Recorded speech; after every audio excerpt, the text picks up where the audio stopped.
What's up, everybody? It's Bucky Brooks, joined by Lance Z. This is the Move Assist podcast, and we are just going to chop it up today about all things preseason. My man Lance does a great job with everything related to the draft. He knows H-Town really well, and so we just want to kind of scrimmage out some of these thoughts about some of the young quarterbacks, some of the guys that were the top picks that are already showing out. But before we get to that, LZ, what's going on, man? How you doing? It's good. It's we finally got to 100 degrees, so finally I'm getting a real summer in. And my radio partner, how about this? My radio partner moved out to Cali. So his wife is now the president and general manager of, or maybe just general manager of KABC, your channel, your ABC television affiliate. Yeah. So he moved out. My boy moved out there. And he came back today. He flew back in today. He's going to spend 3 weeks here. He's going back and forth. So he's getting used to that early wake up that I get the week of the draft when I'm trying to do radio in Houston and then come in and do all the TV. So he's getting used to that. But then he was in Malibu yesterday and he came back. Oh, it's tough life. So tough life. I said, he was showing me pictures. I said, so how was it coming back? He said, I heard a lot of negative things about Los Angeles. He goes, I haven't personally experienced them yet. And I said, it depends on where you live. It's like everything. LZ, you just wait till your boy starts rolling in with those In-N-Out cups. Talking about what a what?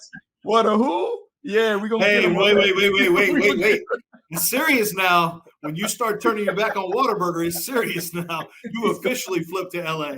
He's officially flipped. I can't wait for it. We'll keep an eye on that. Yeah, I can't wait for him to get you on that Comrex. Talking about, LZ, I'm gonna take another week out here. I gotta stay. Before you know it, he's gonna be remote, chilling out there in Malibu. So that's cool. So Lance, like, we do all of this stuff leading up to the draft, right? We speculate, we project who's gonna be who and what's gonna be what, and then we can't wait till we kind of unwrap those presents on our version of Christmas, which is the preseason.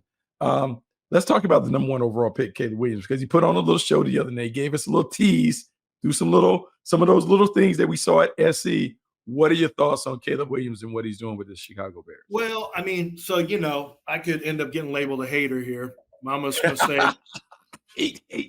how easy it is to catch a hater label. But this is the way I see it. Like, he's incredible off script. I already know that. He's going to be able to do things that are spectacular. He is, to me, going to be the runaway pick for Offensive Rookie of the Year. I think some of the things that I have some concerns with to catch up with him is some things that are still going to follow him, which is maybe a little bit too much hero ball. He knows he can. And so what I want to do is get into the tape and find out, were there openings? Like, did he have opportunities to stay on schedule and not do it? Because eventually that kind of stuff catches up to you. You got to be able to take a profit when you need to and move on. And I think that's the one thing. Like, I know he can make spectacular plays. I know he's got arm talent. For him to be one of the top 3 quarterbacks in the league, what I want to see, Bucky, is how do you run the game when the game is ready to be there for you and you just snap, read, throw, snap, read, throw? How do you do there? And we haven't seen that yet because he hasn't played enough football for me to tell. But I still want to see him win from the pocket more inside first reaction as opposed to second reaction football. That's still going to be something that I think is going to play out throughout the year. Yeah, no, the thing about him, and that was the biggest thing, I think, for me, is always the patience, the discipline, and the poise from him. Like, he is an incredible playmaker. He is one of those guys who does have that Patrick Mahomes-like ability to really make things happen on the move. But the great ones, like Patrick Mahomes displayed the last 2 years, the great ones learn how to do the boring stuff really, really well. And if Caleb Williams can master the boring stuff, taking the check down, staying within the pocket, throwing on time and on schedule, not big play hunting in certain parts of the game, but allowing it to open up and really cash in the lotto ticket when the defense gives it to you, that's when his game will really go to the next level. But I'll say this, like, there's so much excitement about the Bears. He has certainly given them the hope that they needed. And I think you see that play out in the way the defense plays. There's something about when you have it, and you saw it right there in H-Town. Man, when your team believes they got one at quarterback, it changes everything. It changes the way they play because they feel like they always have a chance. And I think the Bears, from top to bottom, they feel like they got a chance because they're looking at the quarterback and feeling like he's won. Well, and so it's been amazing to watch the turnaround for the Texans. I mean, it's truly astounding. The owner went from sell the team, you're the worst, to like everyone's favorite in Houston now, because his job is easy because he hired D'Amico Ryans and drafted, and they drafted Will Anderson. So I don't want to leave out Will Anderson. CJ, you get the quarterback, and the quarterback is a dude, and he's a guy who loves football. It changes. I mean, it changes everything. But Will Anderson was an immediate right-hand man, an extension of D'Amico Ryans, and he's a dog in the room. Like he is, that team is completely, the culture has completely shifted. And I've never seen anything like that happen in 1 year. Like I've never, that's crazy to me that in 1 year they could go from the laughingstock franchise to, I think, a legitimate contender for AFC Championship this year, because the offense is going to be really explosive. They have two dynamic edge rushers, but it all started when you get the quarterback. And when you get a quarterback that you can believe in, and then he brings you back, like Caleb Williams has that ability. And you look, and last year, Bucky, the Texans did that with rookie Tank Dell, with Dalton Schultz, and with Nico Collins coming into his own. They didn't really have much of a run game. You look at the Bears, and the Bears have the ability to bang it up a little bit in the run game. And now they've got Keenan Allen, who's the level one, ball winner. They've got DJ Moore, who can do it on all three levels. And then you got Rome Odunze, who is kind of a little bit of both of those guys. I mean, they've got, and I didn't even get to Cole Kmet or Gerald Everett. So they got a lot working for them offensively. Yeah, no, they have a really, really good team. And you just talked about all the stuff that they have around them. And I'll say that in Chicago, when you look at what they put together, not only like all those older dudes and being able to have multiple packages that would allow him to attack the defense in a variety of ways. They got the back in the backfield and DeAndre Swift. And I mean, they have so many playmakers that it's kind of funny to think that this is a Bears team. And I don't want to take like too much of the preseason and kind of project out to how they're going to perform in the regular season, but you certainly like it just based on the flashes. And I'll say this, Matt Eberflus has done a really good job of taking over the defense, and the defense looks like a Matt Eberflus defense since he took it over. I understand him wanting to be the head coach early in his tenure, but since he's become the head coach, D coordinator, man, you see this team hunt, you see this thing go. And speaking of that, how about Austin Booker showing up? I know we talked about quarterback, but how about look, it's one of those things where we talked about him, and we didn't have as many shows on Path to the Draft, so we couldn't get all the way into the details on some of those guys. But we talked about Austin Booker being a guy that was a perfect fit in a defense that allowed him to see ball, get ball. He's showing up, LZ. He's showing up already. He had 2.5 sacks in one game, and he's a guy that he's got to get bigger. But, from a physical standpoint, you want him to mature physically like Montez Sweat did, who's on the same team. Yeah. But I'll tell you what, he's got his flashes were incredible to me on tape, but he had less than 600 total college snaps. So it's like, what do you do with a player like that? He ended up, his testing wasn't as explosive as expected. He fell to the 5th round, but I think the Bears feel like they stole him because he's a player that I gave a projection grade. Because, sometimes you say grade the flashes, and sometimes it works, sometimes it doesn't. And then, there are times you either grade the flash or you just you stay the course and you say, well, he hadn't got a lot of consistency. He's only 240 pounds. I don't know if he's got a lot of room for growth. I took a chance and graded the flash. Now, I don't know if I'm going to be right or not. Only time will tell. But sometimes you got to grade those flashes with those players. And even if they get drafted later, you keep an eye on those guys. Like Stephon Diggs was actually one of those guys out of Maryland who had an outstanding run after catch stuff to him. And and he went in I want to say 3rd or 4th round, I think 4th round out of Maryland. And you see who he's turned into. So that's one of the things we're keeping an eye on are those flash guys too, Bucky. We all watch the first round guys, but you and I, we get a little deeper in the weeds with players. I go back and try to check on, let me see how Hunter Norzad, the center of Penn State's doing. Let me go see how, Malachi Corley's doing. Let me go see how this cornerback's doing. No, it's funny because when you think about like Austin Booker, you think about some of those other young guys that are popping in terms of pass rush. I think what we're learning, making sure that the fit in terms of the player and the scheme, if it meshes up, those guys can have immediate success. And that brings me to the second quarterback take in Jaden Daniels, because there was some conversation in the football world. There were some people that were siding with Jaden Daniels in the Caleb Williams, Jaden Daniels debate, even though no one anticipated that being a debate. But OJ Daniels is showing improvement to the football world. He might be the real deal when it comes to being a guy that can be a day one starter. Yeah, I mean, what really, and we'll get to Bo Nix in a second, but what really shined for me with Bo Nix and with Jaden Daniels is they seem to have a command. They look like guys who had played 5 years of football and that had gone through some ups and some downs, and the game wasn't too big for them. Like they had enough experience, game experience, where they were ready for the situation. And we see Anthony Richardson, Will Levis, Malik, Willis. We've seen lots of younger quarterbacks who haven't played as much. We would have found out with J.J. McCarthy, Mitch Trubisky, guys who haven't played as much football.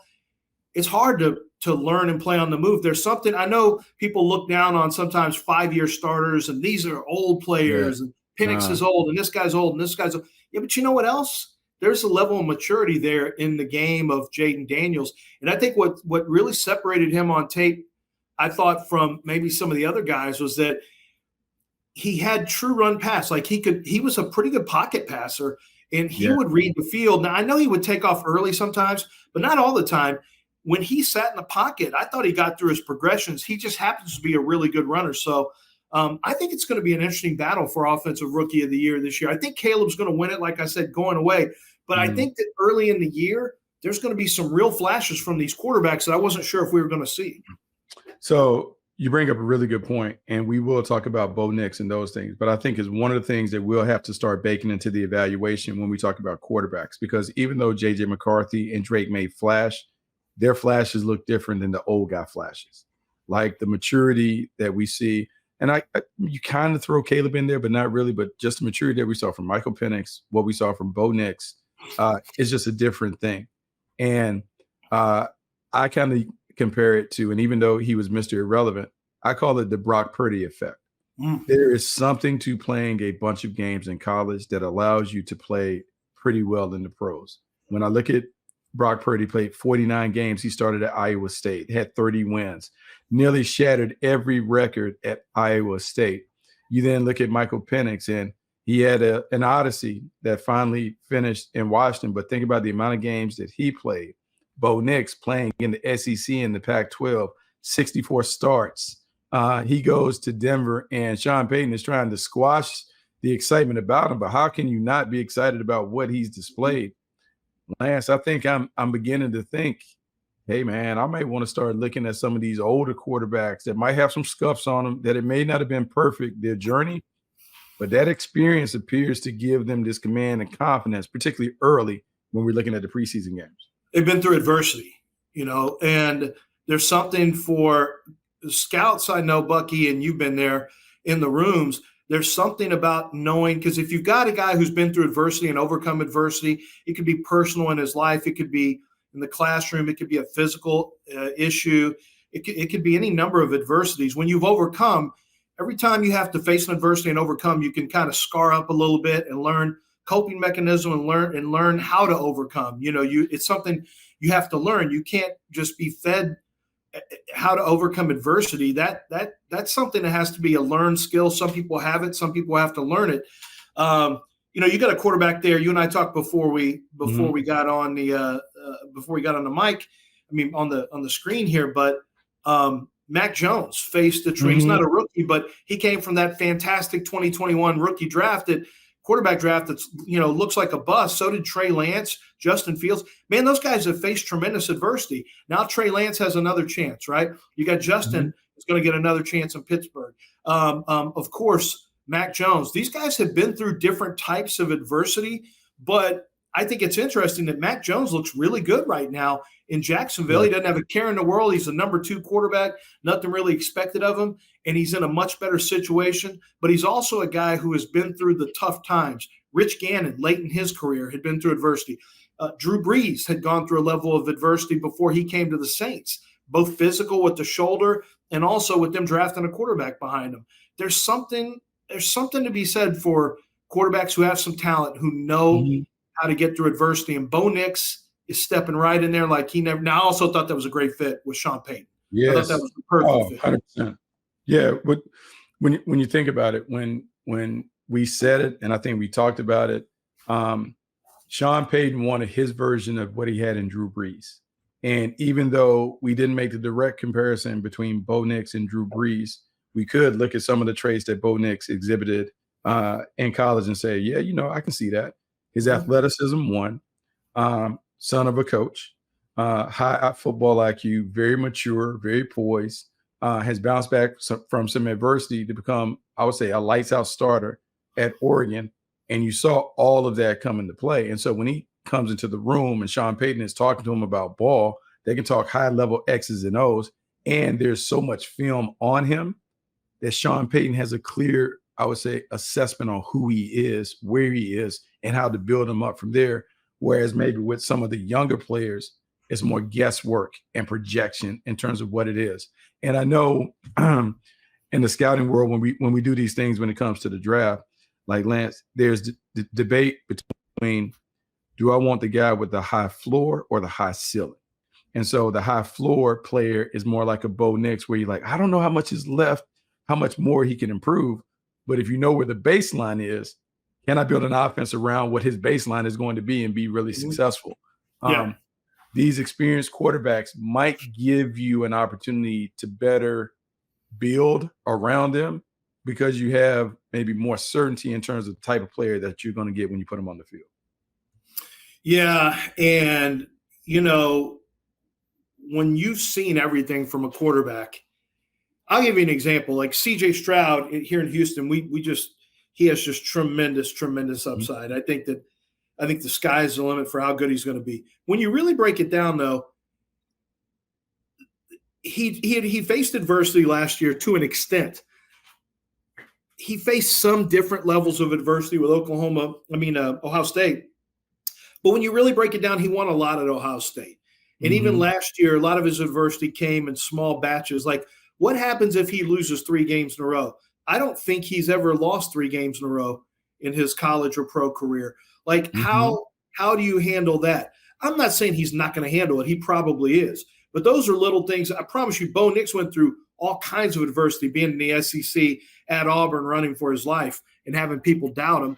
I promise you, Jaden Daniels has gone through adversity. I promise you, not Bo Nix, but Michael Penix, with 4 season-ending injuries there at Indiana, has gone through something that no one else has. So you kind of know you've already seen that part of it, Bucky. You talk about baselines, you know where the lowest of their lows were. Then it's a matter of playing poker and reading who the person is. And that's why the Falcons took that chance on Michael Penix. I think Penix is an interesting one too. Like, can the coaches and the GM and the coaches, can they maintain their excitement to stick with Kirk Cousins, who we know is a safe option through the year? Kirk Cousins has always been a safe option. You know what you're going to get. You're going to get good football, solid football. Yep. Get a chance to win that division. How far you go, we'll see. But are they going to be so hungry to kind of prove, like, is there going to be any part of them that want to say, man, we want to turn him loose. We want to show why he was a first-round pick. We want to turn Penix loose. Like, are they going to stay the course with their plan with Michael Penix? That's going to be really interesting to watch, Lance, because that's something that you get excited about. The fact that Raheem Morris and those guys shut Michael Penix down. They said, hey, we saw all we needed to see in the Miami game. That is uncommon for a young player, because typically in the pros, you want to get young players all of the reps. Right. So it appears there's something in play. Not that he is going to replace Kirk Cousins or whatever, but there's something that makes you say, hey, man, we're not going to play our young guy. Because, look, it's unprecedented. When do you not play a rookie quarterback in the preseason to allow them to continue to acclimate to the pro game? There is something bigger than just, oh, we saw enough. We're going to get Tyler Hinkey some work. We feel good about it. I'm not saying that Kirk Cousins' job is in jeopardy, but I would say, Kirk, you might want to rent. Don't buy. Yeah. You may want to rent. Don't buy. Yeah, I looked at the salary cap to see when they can get out, and I mean, they can already talk about getting out after 1 year. So it's going to be interesting there. What are your thoughts on the wide receivers? I guess we had Rome Odunze catching a long pass from Caleb Williams, but Malik Neighbors has made some noise over there in New York. You have Marvin Harrison, I think, is going to be just fine. I think Malik is fascinating because Malik Neighbors has a chance to maybe save Daniel Jones's job in New York, or the flip side is that you may see him on the sideline saying, what are we doing, Daniel? What are we doing? Like, Malik doesn't strike me as a shy player who's going to avoid the smoke. I think if he gets upset, we may hear him talk a little bit. We may see him talk to Daniel Jones a little bit, but boy, does he look good over there in New York. He does look good. And I'll say this about all those wide receivers. I think they all had their moments already in camp. We've seen Malik Neighbors kind of show improve, like the reels that we've seen from joint practices when he's been dominating and bean topping guys. Look, it just validates what he was at LSU.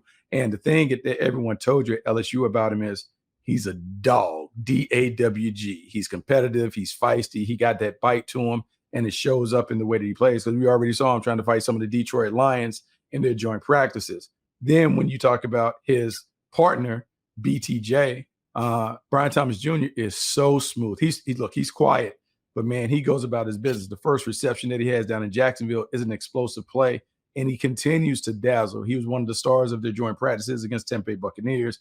It was shot. You know what I'm saying? I mean, it was a party down there with BTJ on the other end. And look, Marvin Harrison Jr.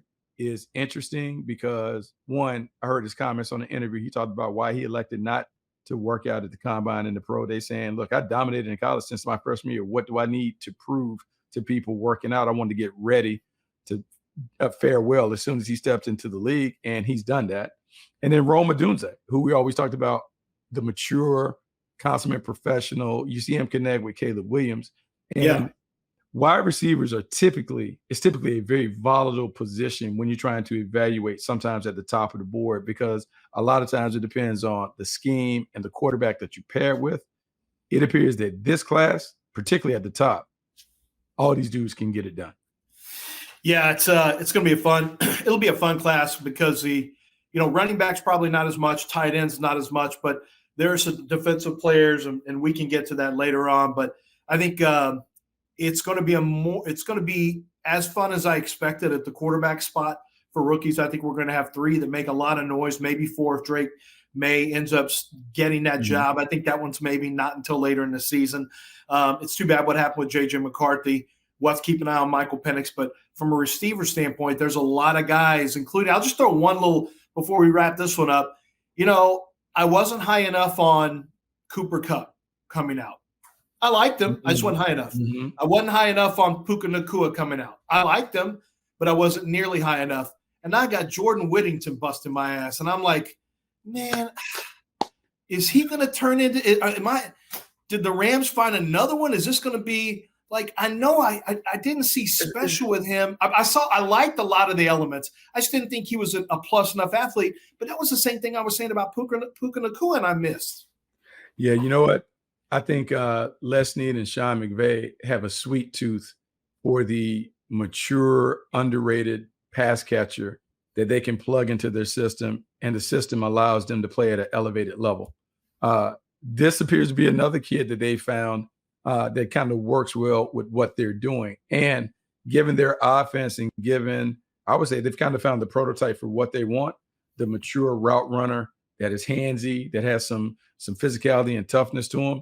It's working for them. And for the Rams, who quietly draft really well outside of the first round, like quietly, they found a way to find some guys. They have done a really, really good job of understanding the type of player they want and plugging them into a system that allows those players to play well. Hats off to them. I mean, they just continue to knock it out of the park in that regard.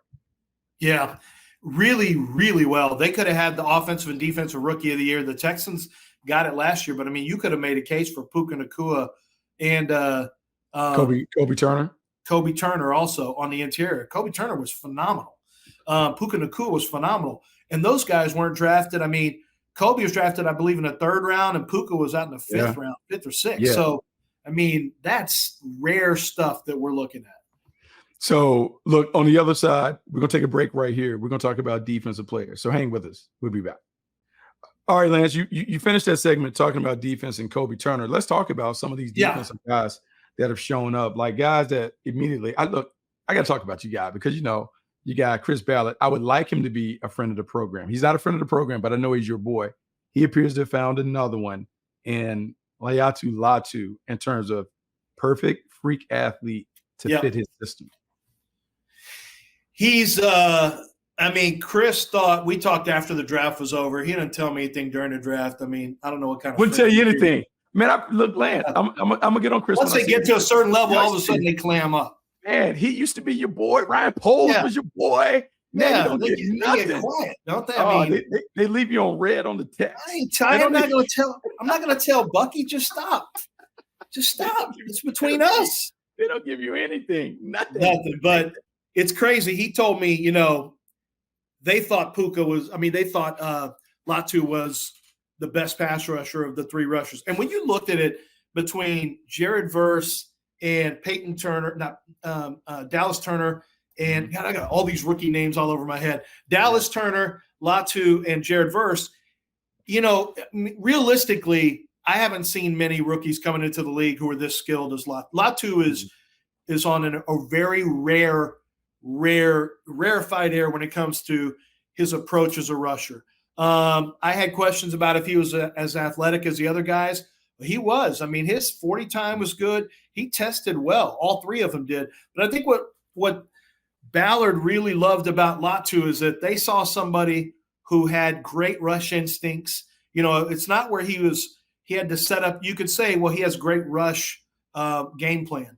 Well, I asked him about that at the Senior Bowl. He goes, honestly, I don't really have a game plan. I just read where the tackle is with his foot and where his weight is, and I read it and will just make moves off of where his weight is. Well, those are instincts. As you know, Bucky, the ability to convert what you see and, more importantly, feel at that speed into a counter, that's instincts. And there's a lot of guys who don't have that. And really, frankly, I think it's hard. You can develop a counter move, but I don't think you can really develop rush instincts. And that's something that he knows how to get to. He knows how to get to his moves because he feels them so quickly, and he has a lot in his bag. And I think Ballard did hit it. Now, he's got to stay healthy. We got to check on that.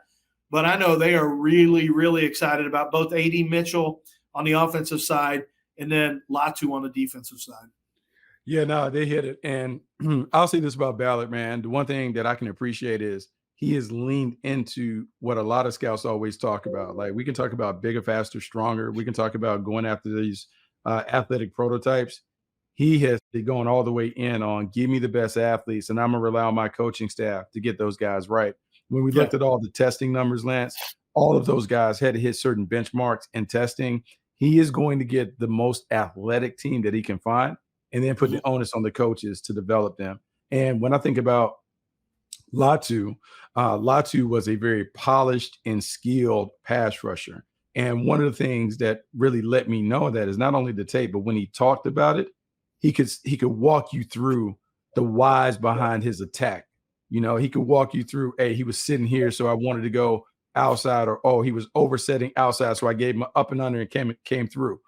To me, the great ones have the ability to walk you through why they executed certain moves and those things. And then A.D. Mitchell, I'll say this, like, there's a lot of conversation about whatever the character issues were. No one could deny the athleticism and the explosiveness that he displayed during his time at Georgia and at Texas. And when you are the Indianapolis Colts and you're trying to upgrade the talent around another freakish athletic quarterback in Anthony Richardson, you're going to gamble on some of those guys. And so as they continue to develop, look, man, it's a team that is dangerous, but it hinges on the play of Anthony Richardson.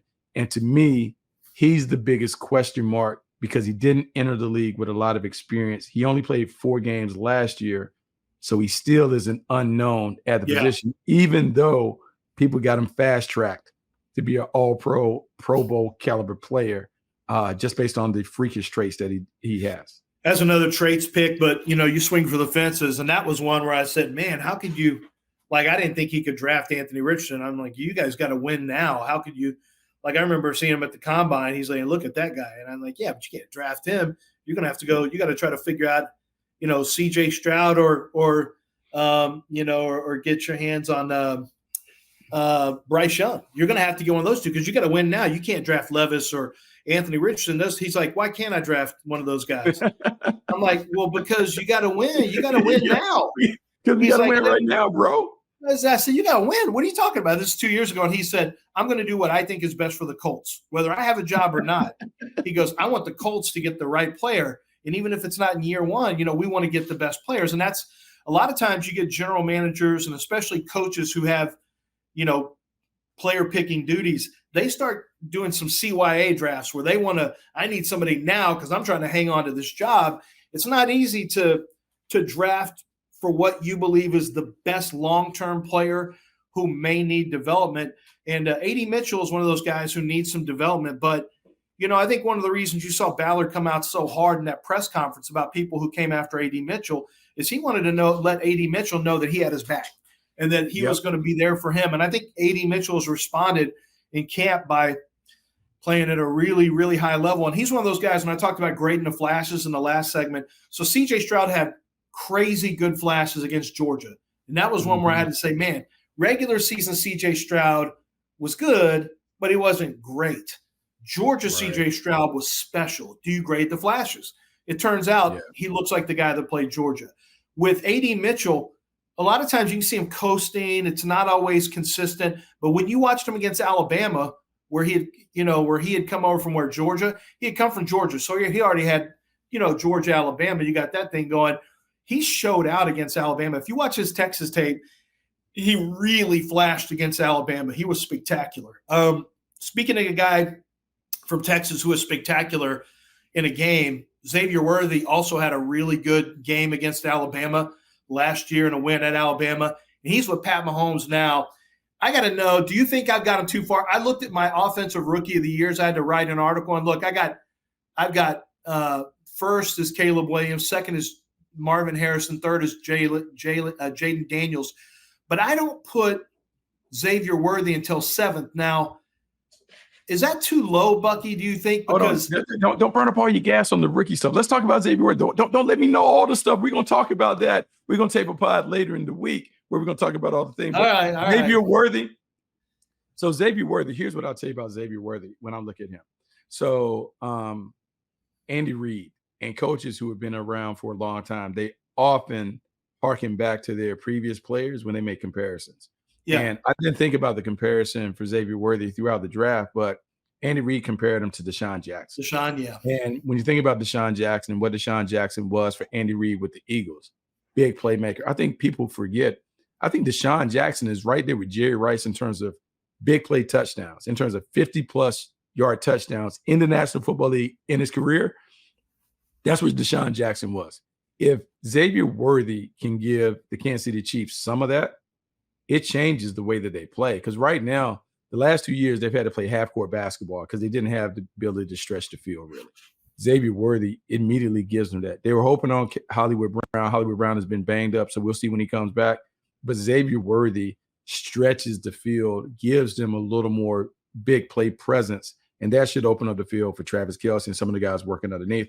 He is going to be in a good spot. I don't know if his numbers will accurately reflect his impact, but that speed is real. Because if I'm a DB and I look over there, I'll say, he's the fastest man. Let me take a step or two back to make sure I don't give up a big play. I know, terrifying. Getting back to the defense, so we talked about Latu. The defense, Latu was the first defensive player drafted, and then it went Latu, and I believe Byron Murphy was next. 16. Dallas Turner, 17 to the Vikings, and then Jared Verse to the Rams at 19. Let's lock in on those four guys. We talked Latu, but you've got Byron Murphy, Dallas Turner, and Jared Verse. How do you see them fitting in their first year? Jared Verse is a guy that I thought he was a great fit with the Rams, and I like the way he impacts the game from a run defense standpoint and a pass rush standpoint.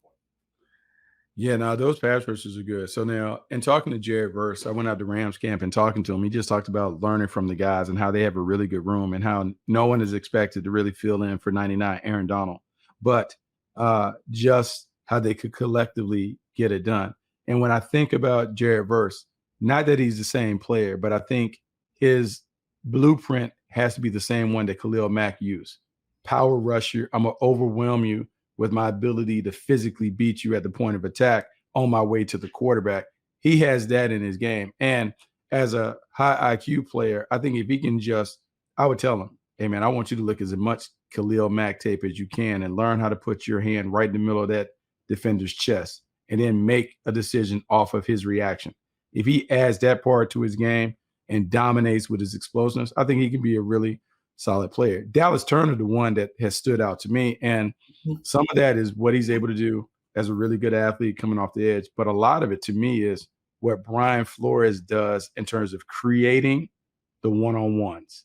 That cover zero package that he uses where they're bringing everybody and they're putting all those little guys on islands on the offensive line, that is going to give Dallas Turner an opportunity to walk into some gimme sacks. Yeah, they blitz. I was looking at that. They blitzed over 50% of the time last year. The Vikings by far the most. The most. Cover zero, the most.